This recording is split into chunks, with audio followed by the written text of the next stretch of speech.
Eslab qoling, siz rasmni ustidan emas, rassomni ustidan kulyapsiz. Insonlarda haqqi yo'q, odamlarda ustidan kulish. Nimaga? Alloh hammani bir xil qilib yaratgan. Bir xilgilar ko'zi ko'rmasligi mumkin, bir xilgilar qulog'i eshitmasligi mumkin, kimdirda oyog'i kalta bo'lishi mumkin, kimdirda husni o'ziga yoqmasligi ham mumkin, yo shampan quloq bo'lishi mumkin. Bu noto'g'ri narsa deb bilaman.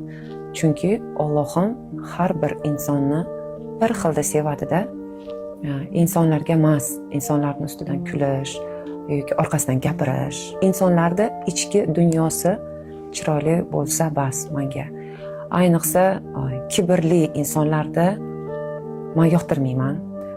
Menga prostoy odamlar, qishloqdan kelgan odamlar yoqadi, chunki ular juda ham samimiy bo'ladi-da, kibri yo'q bo'ladi.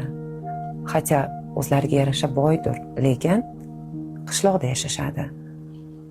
Bir xilga insonlar bor, mashinasi bor, hamma yo'g'i bor, chiroyi bor, o'shanda ham noshukur, har doim o'ziga bo'rttirib biror narsalar qildirgisi keladi.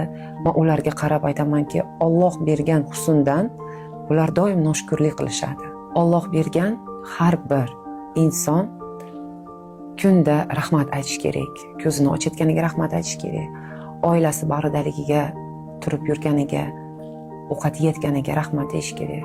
Hattoki oyog'i yo'qlar ham nafas olyaptimi, yashayaptimi, ovqatlanyaptimi, Allohga shukr qilish kerak.